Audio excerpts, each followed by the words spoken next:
Good morning, everybody. It's 5:30 in the morning. I'm not used to these early morning starts. I'm not in Manila. I'm at a wonderful island, Boracay Island, one of the best islands in the world, famous for its wonderful white sand beaches. And I'm about 100 yards from a beautiful beach. And just after this wonderful podcast, I'll be going down to have an early morning swim. You've got to go early because by 8:30 it gets stinking hot. At the moment, it's quite pleasant. But I've got a wonderful guest today and a very, very interesting gentleman. And I'll tell you a bit more about him. And he is from Nigeria. I'm going to tell you more about him. I had a bit of a chit-chat to this man. He's a lovely man and got some interesting things. His name is Kesiena. And if I'm wrong with that name, he'll correct me shortly. And Harry is the head of arts and British Council Nigeria, the founder of Ploorg. And business name is Ploorg. He'll tell you all about that shortly. And the industry is creative economy, cultural strategy, and social innovation. He's been in the industry for a long, long time, 10 plus years. So he's learning a lot and he's still learning. Ploorg is a creative economy consultancy and innovation studio that bridges the gap between creatives and capital. I'll explain more about that shortly. We build tools, frameworks, and infrastructure to help African creative entrepreneurs, my tablet's starting to die on me, to become investment ready and help funders understand how to finance cultural sustainability. That means how to keep things going, keep things alive, guys. His key achievements or projects have been, he's led multi-country cultural programs at the British Council across sub-Saharan Africa, founded White Mark Apparel, and Clothe the Child Africa campaign. That's an awesome project. Developed Ploorg Pulse, an AI-powered diagnostic for creative investment readiness. Contributed to sector shaping reports like Insights Out Africa, alumni of Music Business Academy of Africa, and currently pursuing a master's in international project management at Rome Business School. Pretty awesome gentleman. Personal philosophy, and is right on the track here, build systems, not moments. And that's so true, guys. Systems will make life so much easier. Creativity deserves a structure, or in this case, a platform. Interesting fact about yourself, he started his first business in the fashion before I ever set foot into the policy room. And that's why it works, because there's no one interfering, right? Today I work to connect both worlds with style and systems, with passion and policy. So it's my great pleasure to welcome to the stage, Harry, and good evening to you, Harry. How are you, my friend? Good evening, Jeff. It's such a pleasure to join you today on the Business Gurus platform. And yes, every single thing that you have said is absolutely correct and is a testament of my personal motto and philosophy, which is just building systems. If not for the system that you've built, we would not be having this conversation today. I would not have had the opportunity to talk to the millions of followers that follow your page and people that will also get to see this content much later. You know, you are very creative, and it's just a testament for how creativity needs structure to scale in every part of the world. Absolutely. You know, without that structure, creativity cannot be seen, it cannot be appreciated, it cannot be paid for, and it cannot be sustained. But I'm passing it back to you if you have any question that you want to ask me. Let's get this show underway then. Tell us about your journey and what inspired you to pursue your current career all those years ago. Where did that passion come from? I think the passion started for me when I was pretty young. I knew that I always wanted to do business. Entrepreneurship has always been that part of me that I couldn't just even keep quiet, right? So after I finished high school, I wanted to do engineering, even though my father wanted me to be a medical doctor. But I was really, really interested in the business side of things. And post my, even during college, as I was studying engineering, I decided, you know what, I'm going to start a business. So I started a fashion business where I was, buying and selling clothes, from a local market to my targeted customers at that time. And something was more very obvious for me. All of my colleagues that were entrepreneurs like myself, they would always look up to me for advice. and I would tell them, give them insights of what to do. They would go and effect it, and they would come back with results, and that sort of influence started growing. And in 2019, I saw an entrepreneurship program with a $5,000, grant fund to support, Wow. businesses. This entrepreneurship program is the 𝐁𝐻𝐬𝐢𝐴 Entrepreneurship Program, one of the biggest philanthropy, in Africa. And it had 1,000 spots for 1,000 spots, each entrepreneur is taking $5,000 across Africa. So I applied for that entrepreneurship program. I tried the first time, I didn't get it, Jeff. I did the second time, I also did not get the fund. The third time in 2019, that was when I actually did get the grant money of $5,000 to inject. There's a moral of the story there, guys. Never, never give up. Give up. Absolutely. Never give up. Not true. Not true. I want to describe that. It's the road. The road is bumpy, because every time I kept wondering, why am I not getting this, right? Given all that I know, so I've always improved, the application, always improve the process every year that comes up. And then in the third year, I got the $5,000 from 𝐁𝐻𝐬𝐢𝐴 Entrepreneurship Program. What's been the most challenging aspect of your work, and how have you overcome that? The most challenging aspect of my work, when I really do think about the work I currently do with the British Council, the most challenging aspect is managing multiple stakeholders. The creative sector in Nigeria is emerging, right? What that means is you have much more established, ecosystems like the UK, the US, Canada, and Australia, right? But the creative ecosystem in Africa is still emerging. So because of that, the participants and the stakeholders of the sector, like the young people, right, they do not see the long-term vision, right? They often see the short-term vision. And you trying to make them see the long-term vision, it's been a very tough but necessary, action, right? Yeah, so that's been the most challenging, and I overcome it every day. Those who don't know, they want it today or tomorrow, and it doesn't work that way. Everything absolutely. takes time, and it takes probably double the time that you actually allow for it. Tell us an important moment in your career that changed your direction. Where was that aha moment?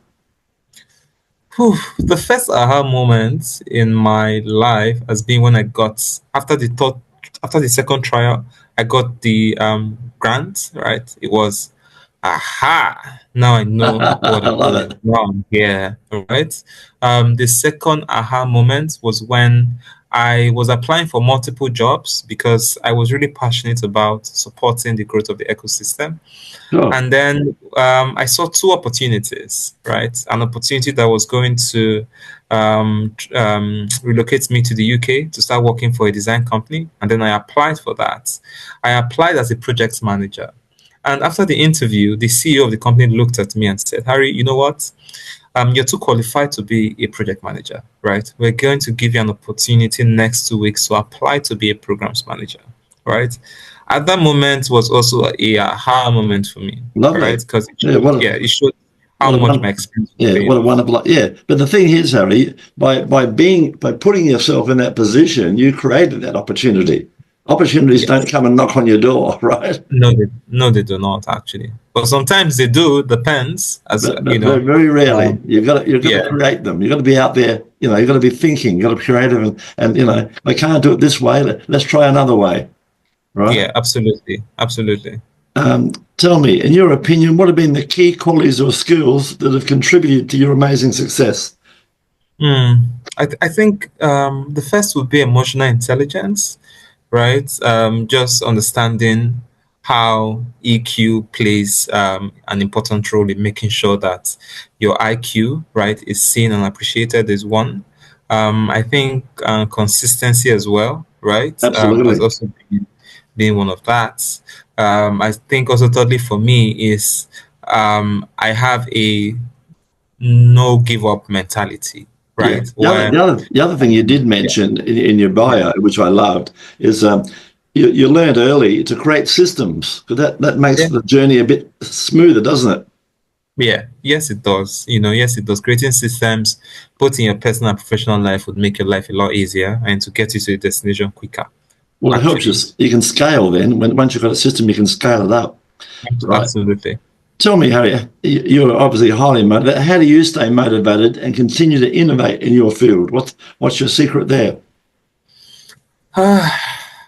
Now, that is an easy question for me because the role that I currently occupy in the British Council, even in leading my personal projects, I do not see it as a job, Jeff.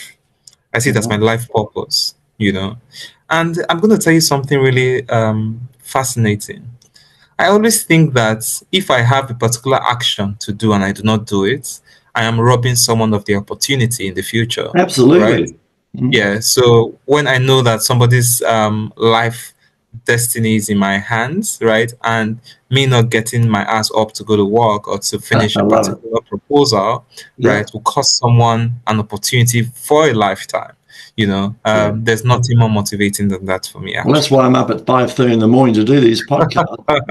Because Yeah, absolutely. it gives people a platform, and I'm so happy and proud of myself that they got this platform to go out with social media these days. They can talk to the world. Uh, Yes, Jeff.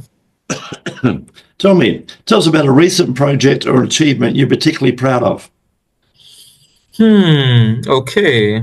It's gonna take a minute, right? So just bear with me, guys. No trouble. The recent project that I am particularly proud of is a project that my team and I, led in the British Council called Film Lab Africa. Now, Film Lab Africa is a film accelerator program for emerging filmmakers in Nigeria. And for us, we have identified the needs of the sector because as we build programs for the Nigerian creative and cultural industries, we listen to what the sector is saying and then we build a program putting all of this in perspective. So my team and I built a program called Film Lab Africa, Nigeria. We completed the first round by building the capacity of 60 filmmakers. We gave 20 of them money to make short films and they're doing excellently well, Jeff, right? We could not Well, believe how much impact and how much difference we made in the life of those 60 filmmakers by just doing what we did. you resonated there with me. You said a very important word in that conversation, and it applies to all of us, guys. If you want to be successful, you have to have a team. No man can get there by himself. You have to have Definitely not. a good team behind you, and that's where the systems come into play, right? Mhm. Tell me, a younger version of Harry, what advice would you give someone who wanted to follow in your footsteps? One advice I would give someone that wants to follow in my footsteps is the younger Harry held himself back, right? Do not Really? hold yourself back, right? Go for that opportunity. Just go for it. The worst thing that you get is a no. The worst thing that That's you right. get is it would not work out, right?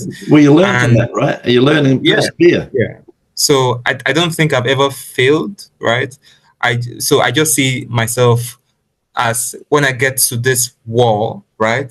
The Yes, wall has a bend beside it, so I that's just right. take a Well, bend, you right? go over it, around it, or under it. Yeah, Get a yeah. ladder. Get a So ladder. yeah, I get a ladder and just go over it as well, you That's know. it. So always go for it. Do not hold yourself back.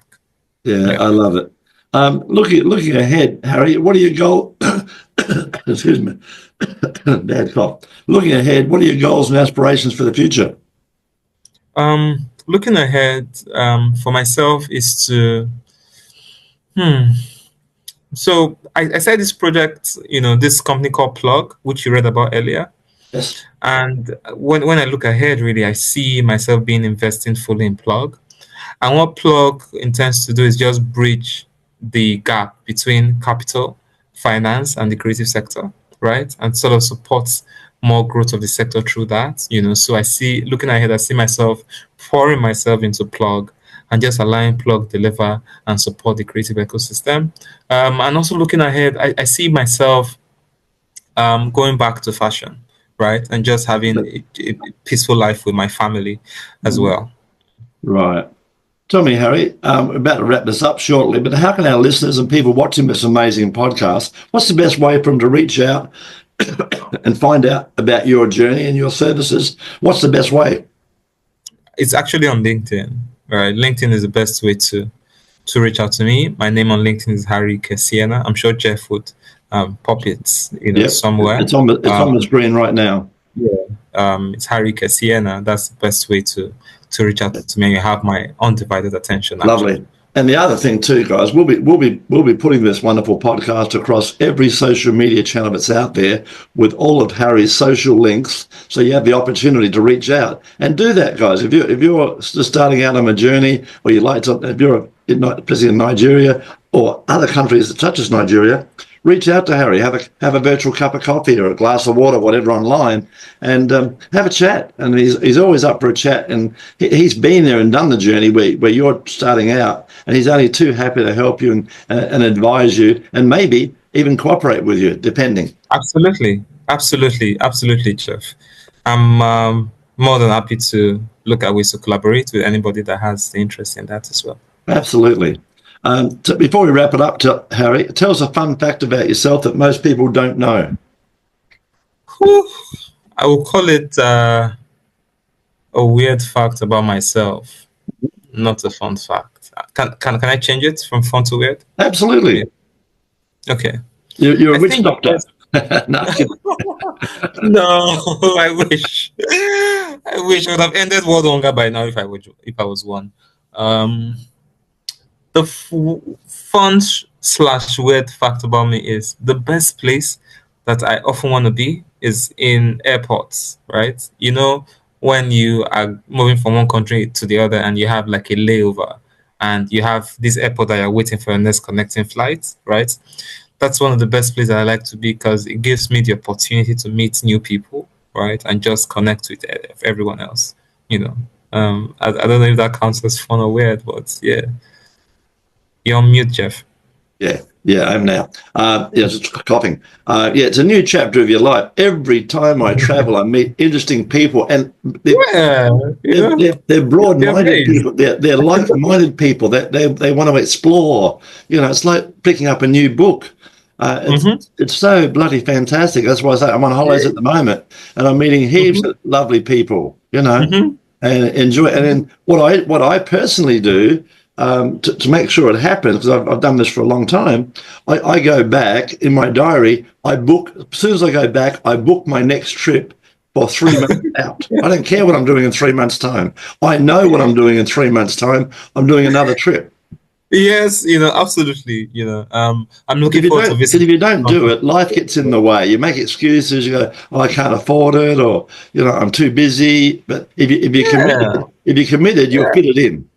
Yeah, before you know, the year is over. Before you know, life is over. You can't see it, but I'm working off a little a little coffee table. My laptop's on a chair. My speakers are on the ground. Laptop, I'm coughing like mad. Well done for all the amazing work, Jeff. I must really commend you. Right, the platform is it's an amazing one. So well done. Right, it's gonna be beneficial to a lot of people, both the hosts and the viewers. Right, please continue doing what you do. You are a star, Jeff. That's the real star here. Yeah, very wise words, Harry. Yeah, we've done over 300 of these episodes now. It's my great pleasure to put people to virtually showcase people around the world, and there's been some wonderful opportunities come out of it. But once again, Harry, thanks for being on the show. Absolutely, my pleasure. Yeah, and guys, if you want your 15 minutes of fame without me coughing, hopefully next time, please feel free to come on the show, because every man and woman's got a story. And think about it, if back in your country, like America, a TV commercial would set you back about $30,000, and people would probably get up and go to the toilet or make a sandwich or get a drink while the commercial was on and miss the whole thing. 10 radio spots will set you back $3,000 to $5,000, and guess what happens? They play them at 1 or 2 o'clock in the morning while people are asleep. But if you come on 15 Minutes of Fame, we promise you we'll put you across all the social media links with all your links like YouTube, Reddit, Quora, Facebook, all the LinkedIn particularly, and then all your links are there, and people who have got some interest can reach out, and who knows what the journey might take you from there. So So once again, Harry, it's been a great pleasure, my friend. Thanks very Same much. here. Yeah.